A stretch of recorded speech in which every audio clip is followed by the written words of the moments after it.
Jamhuri ya Muungano wa Tanzania, lakini na wewe mwenyewe kama kiongozi wa wizara hii na baadhi ya viongozi wengine ambao ni waadilifu katika nchi yetu na ambao ni wazalendo, bado inaonekana kwamba kazi hiyo ni kubwa na inatakiwa ifuatiliwe kwa kiwango kikubwa, kwa sababu juhudi zinazofanywa na Mheshimiwa Rais hazipaswi kufifishwa na mtu yoyote ile. Utaona katika kamati hii wako wenzetu wengine ambao wanatoka katika vyombo vya ulinzi na usalama.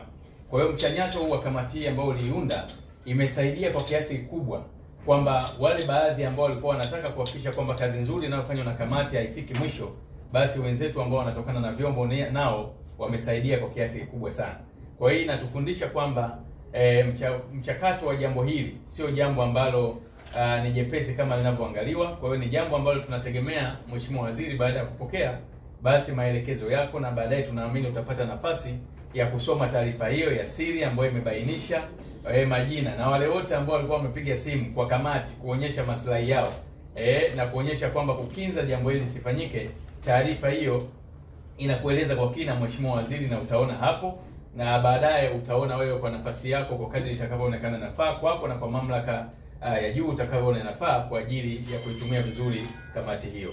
Mimi taarifa hiyo. Baada ya kusema hayo, Mheshimiwa Waziri, sasa